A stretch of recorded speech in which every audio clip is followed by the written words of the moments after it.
Many of you have listened to that podcast and radio program. It's from the episode that actually aired this morning on repairing the breach in America and the divide politically that we're experiencing. And it was an interview with Heather McGhee and Matt Kibbe.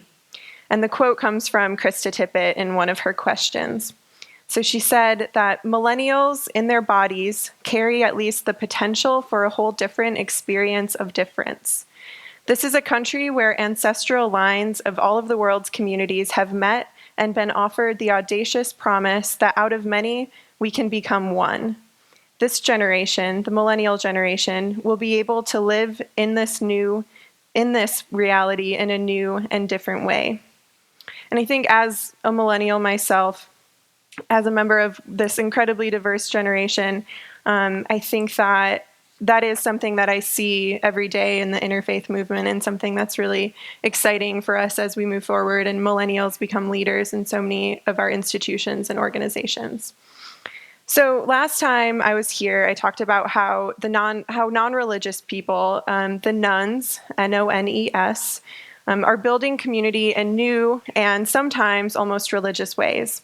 And as a so-called none, N-O-N-E, myself, my spiritual home and community over the last few years, my space for asking questions and gaining meaning has been in the interfaith community itself. And I'm not the only one that this is the case for.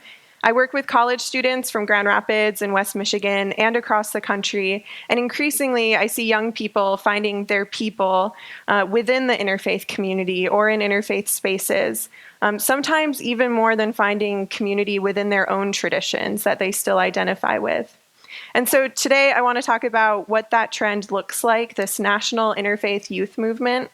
And by youth, I mean college students, mostly aged 18 to 22, and younger millennials, and why I think young people are particularly drawn into interfaith work. So a little bit of context for the interfaith youth movement, as I call it.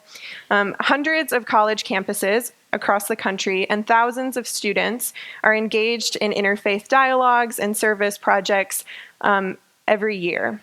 And just this past week, we celebrated Better Together Day, which is a day that Eboo Patel's organization, Interfaith Youth Corps, designates every April to make a public statement of those thousands of students across the country to all say, we do interfaith work in order to address and confront religious bigotry.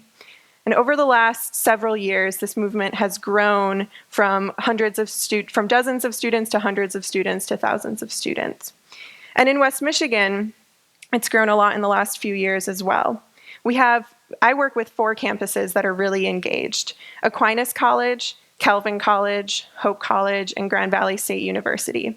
And I've seen these students through interfaith work make life-lasting friendships with one another through the deep dialogue and service projects that they organize and then execute together. And both within each campus, but also between the campuses, students are identifying deeply with the community that they find in interfaith spaces as welcoming spaces. And there are several committed leaders, dozens, and I think hundreds more that show up and engage with interfaith programming every week. And I've been a part personally of the interfaith youth movement for just over 6 years myself. I began my interfaith journey in college as a student at Elma College, and now as a community organizer and interfaith mentor to students in Grand Rapids. And over these years, I've made some observations about why it is that I'm drawn particularly and why other millennials are drawn into interfaith as well. And I think it's because interfaith provides a unique space and experience to young people, particularly when it comes to developing identity, forming community, and making meaning. And reflecting on my years engaged, particularly in West Michigan as a mentor to so many students and up-and-coming interfaith advocates, as well as a trainer for Interfaith Youth Corps, where I meet students from across the country, there are sort of 6 themes that, reflecting upon my experiences, that I've noticed, and I'll explore each one through just brief stories today. So the 6 themes are that The interfaith movement is a place to ask questions and explore identity. It's a place to engage intergenerationally. It's a place to build authentic and inclusive community. It's a place not just to talk, but to do something, to engage in common action. It's a place to respond to the climate of hate and division that we're experiencing, especially in the last year. And finally, it's a place to feel like we're a part of something bigger than ourselves. So the first point, that the interfaith movement is a way to ask questions and explore identity. When someone goes to college, it's often the first time that they've moved away from home, and thus a very formative time in their identity formation. Without expectations from family, with newfound independence, college students are able to, some for the first time, decide for themselves what they want to do with their religious identity or non-religious identity, and how they will live out their beliefs in this new community that they're creating. And time again, I've seen students enter into interfaith spaces as a way of figuring out that piece of their identity, what they believe, why they believe it, and how they're going to live it out. And sometimes interfaith brings students closer to what they grew up within, and sometimes it leads them to articulate their identity in a new and different way. And as I've worked with students, particularly at Aquinas College, which is a Catholic Dominican school, many of those students were born and raised Catholic or cradle Catholics, much like myself. But when I first met them, many of the students weren't really sure what that meant to them. They weren't really able to explain what it meant to them personally to be Catholic. And they were just beginning this essential phase in their own spiritual development. And one student from Aquinas in particular credits interfaith as the space that made her dig into her identity and figure out what it means for her to be Catholic. While she was born and raised Catholic, it didn't mean anything to her until through interfaith spaces, through asking questions of other people and their traditions, she ended up inherently sort of asking those questions of herself as well, and really feeling much more comfortable answering questions about what it means to her to be Catholic. And so through interfaith spaces, it led her to engage with a deeply internal process where she kind of constantly was working toward personal clarity about her own understanding of herself. And so through interfaith work, through having this space, this open space to ask questions and to seek answers, she gained her own sense of identity in something that going into interfaith spaces she was not as certain about before. The second point of interfaith work that I think draws millennials into it is that it's a way to meaningfully engage intergenerationally. While the interfaith youth movement nationally is a lot of young people gathering, locally, interfaith has become a space for a lot of engagement across generations. And I think that as young people, speaking for myself, many of us feel hungry for intergenerational relationships and learning. We want to learn from the generations that have come before us who have struggled with the things that we're struggling with now. But we often don't have spaces outside of our own families to really meaningfully engage with that. Krista Tippett, to mention her again, points out that through her podcast On Being, she's noticed that young people are flooding into their media space because of the way that On Being features stories and wisdom from elders that we as young people want to learn from and be enriched by. And Interfaith in Grand Rapids as well has uniquely fed into this need. One of our ongoing programs over the last few years has been the Tuesday Table Talk at the Dominican Center, hosted by Dominican sisters. And while it just started as a general interfaith dialogue space, by the nature of being hosted by Dominican sisters who are largely in their 60s or 70s, and then also by the kind of motivation for students to come to that space, it's inherently become this space where 20-somethings and 60-somethings are in conversation with each other. And so much so, we've enjoyed that space so much that there's actually a group that myself and one of the Catholic sisters have formed that's meeting tonight for the very first time called Nuns and Nuns. So Yeah, I'm really excited about it. So NUNS and NONES. And it comes out of, there's always more that we want to talk about at the Tuesday Table Talks, and particularly nuns and nuns, both as groups that have been on the margins of their own traditions in a lot of ways, what we can learn from each other intergenerationally. And particularly for me as someone who wants to live out my values in my public life and be an activist or advocate, knowing that the sisters have been doing that for 50 plus years in Grand Rapids, and the wisdom that comes with that, and the challenges that they can help shape my up and coming generation, is such an invigorating space to be in. And so I think this intergenerational engagement has been a huge space of growth for me within the movement that I wasn't anticipating at all going into it.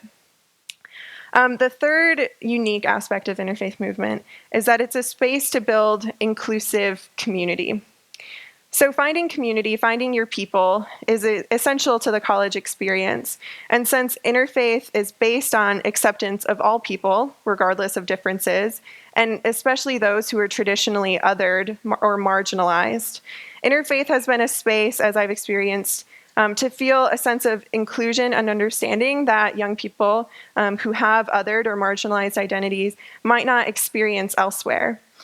So several of the students that I work with at Grand Valley and the other campuses as well are queer or LGBT and have expressed a sentiment that it's difficult or even unacceptable sometimes to be gay within their own religious community. But it's also difficult for them to be religious within some LGBT spaces. And so what they've told me is that they come into interfaith spaces because it's a space that is accepting of both of those identities, and you can hold that intersection in an open and affirming way. And I've seen this applied to gender as well. So women who might not be able to find leadership opportunities within their own traditions often take leadership positions within the interfaith community. The Interfaith Dialogue Association in Grand Rapids was founded by 3 women, one Jewish, one Muslim, one Christian. Sylvia Kaufman is the founder of the Kaufman Interfaith Institute. She's from the Jewish tradition, and she founded that in in Muskegon. And so interfaith has been a space for people who are seeking to be their full, authentic selves and feel a sense of inclusion. Interfaith has been the space where they're able to find that. The next reason, I think, is because interfaith is a space that doesn't just talk, but it acts. It does something. The core of interfaith, the Interfaith Youth Movement through Interfaith Youth Corps, could be summed up with IFYC, IFYC's 3-prong approach, which is voice, engage, act. And while one well-known sentiment from IFYC is that only an act makes an idea real. And especially young people, particularly through technology and social media, we feel a sense of urgency, not just to talk the talk, but to walk the walk. And I think we're also my generation is somewhat scarred from seeing the hypocrisy of religious traditions lived out so publicly over the last 20 years. And so young people want to be in spaces that affirm and emphasize putting our values into actions in positive ways that benefit the greater community. And so the Interfaith Youth Movement is based on this framework of service and justice as the basis of interfaith engagement. And dialogue and understanding occurs throughout that process of service and justice, but we get together not to theorize about what theologies we bring to the table, but to put those theologies into action in ways that help the community.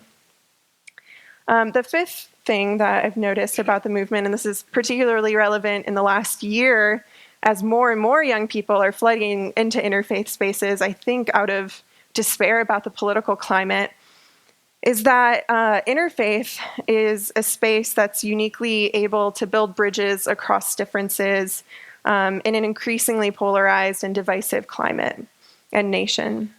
There just aren't very many spaces in America today that are based on the idea of bridging differences and common ground.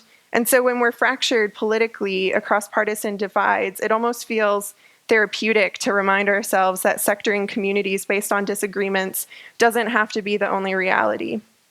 the word solidarity has been used more in the last year in interfaith spaces than I've heard before in this circle. And with rhetoric and policies that are based in hate and fear and misunderstanding, the act of solidarity from allies to marginalized or underrepresented communities becomes all the more urgent. And solidarity is a uniquely religious idea as well. It's theologically very rich for people to bring their own ideas of what it means to stand with those perceived as other. So it provides a really important space in interfaith conversations. And interfaith spaces, they didn't just become a space where this is able to happen in the last year. Interfaith spaces have been fostering relationships between different traditions for years. And this year feels like the time that we figured out like what all those relationships were really meant for, and how we can really put them into positive use and respond to the climate. And so this model that we've been using to engage across difference in order to seek common ground and engage in common action is ultimately one that heals divisions as well. And it's a powerful counter-narrative to the hate rhetoric that we see today, and it's a powerful way to promote solidarity and deepen our unity in the small ways that we know we can on the local level. And finally, the sixth reason that I feel drawn to interfaith, that many millennials I see are finding community within interfaith, is that it makes me feel like I'm a part of something more and something bigger than myself. As someone who doesn't have a religious community or even necessarily a theology that connects me to the transcendent, I think that the interfaith community on the national level has been that connection to something bigger than myself. Interfaith Youth Corps, the organization led by Ibu Patel, exists to mobilize and train interfaith leaders on college campuses. But what they don't tell you is that it also exists just to connect us all, to connect the movement, to connect people who are doing this hard work with one another. Some of my greatest friends today are the ones that I met through the network as I've traveled to their conferences that they host across the country. Well, they're called conferences, but it's really just like 3 days of spending time talking with new people that are incredibly interesting. Each interfaith conference becomes like a reunion where we're all just able to get together and both, I think, share the challenges that we each have in our own communities, but also learn from one another in really positive ways. And the movement has also led me to meet and become friends with some of my biggest heroes that are a part of this movement. And so when I sit alone in my office in Grand Rapids, I'm often reminded by the hundreds of people that are doing the same work in their own communities, in their own little pockets of the world. The network gives us the bigger picture. It tells us that we're doing more than just trying to shift the culture in our own community, but we're trying to shift the culture across the country. From the grassroots up, we're trying to make interfaith cooperation a social norm. We're trying to argue with our actions, with our lived experiences every day, that religion can actually be something to bring us together rather than tear us apart. And in a work that feels so countercultural, it feels like such an uphill struggle some days, and it's so personally draining a lot of the time.